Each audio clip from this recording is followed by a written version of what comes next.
Alors la cuisine marocaine m'évoque évidemment la chaleur, la couleur et le goût. Énormément de goût, basé évidemment sur les épices, sur le sucré salé, avec dominance du sucré évidemment. Et aussi le croustillant, des saveurs extraordinaires, et évidemment toujours rapporté au goût des vacances et au goût du plaisir. Donc j'ai associé un peu mes souvenirs d'enfance, le riz au lait qui est un plat qu'on mange énormément dans nos campagnes, d'où je viens, dans le nord de la France, et la fleur d'oranger s'associe évidemment très bien avec le riz au lait. Donc voilà pourquoi l'ananas, le riz au lait, la pastilla. Et on retrouve de toute façon dans cette cuisine marocaine toujours des techniques de cuisine française. Donc il y a énormément de liens entre ces deux cuisines.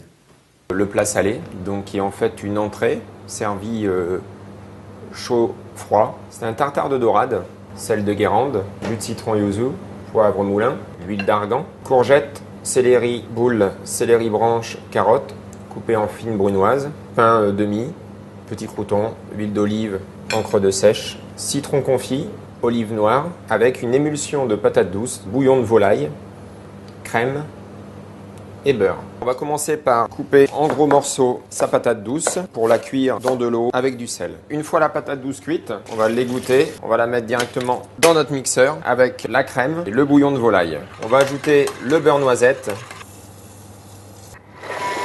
Donc on met ensuite notre mélange de patates douces, bouillon de volaille, crème et beurre noisette, assaisonné bien sûr sel, poivre, dans un siphon, 2 cartouches, à chauffer dans un bain-marie, une bouillante au sel pour pouvoir cuire notre brunoise de légumes. Ce qu'on veut surtout, c'est garder un légume qui est bien sûr assaisonné et un légume croquant. Je peux ajouter la courgette. On va pouvoir refroidir l'ensemble.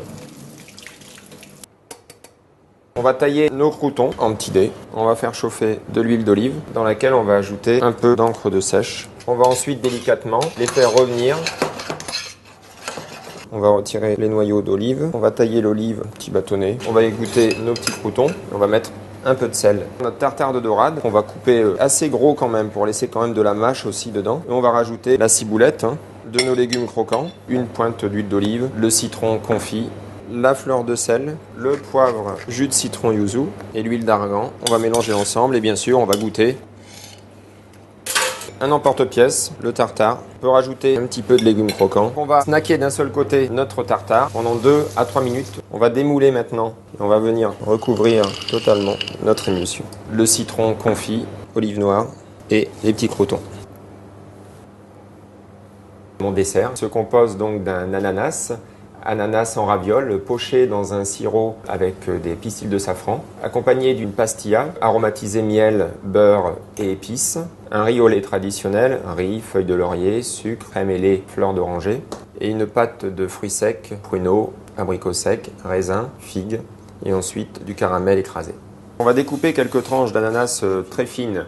Grâce à un emporte-pièce, on va tailler des rondelles d'ananas et on va les pocher dans un sirop, eau, moitié poids de sucre et quelques pistils de safran. Nous allons faire chauffer à léger frémissement pendant une quinzaine de minutes pour atteindre une belle couleur jaune légèrement translucide. Pour le riz au lait, je vais d'abord blanchir mon riz dans de l'eau froide pour retirer les impuretés du riz. Légère ébullition, on égoutte, on refroidit. Je vais faire chauffer ma crème et mon lait. Je vais mettre la feuille de laurier, une pincée de sel et une cuillère à soupe de fleur d'oranger. Une ébullition et on va y ajouter le riz. On va laisser cuire comme ça pendant 30-40 minutes pour que le riz absorbe le liquide. On ajoutera en dernière minute le sucre, une assiette à couvert pendant une dizaine de minutes. Le riz au lait est donc à consistance idéale, c'est-à-dire pas trop sec, pas trop liquide. On va maintenant le laisser refroidir et le servir évidemment tiède ou à température ambiante.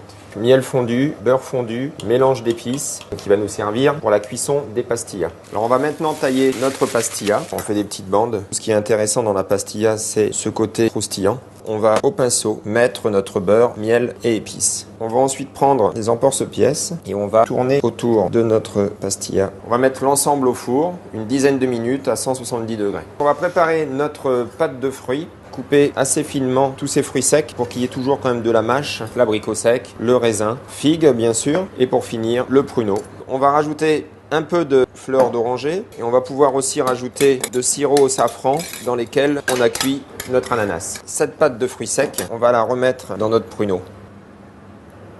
On a quand même une coloration assez brune grâce au mélange d'épices. Démouler délicatement, bien sûr. On va confectionner nos ravioles ananas et riolé.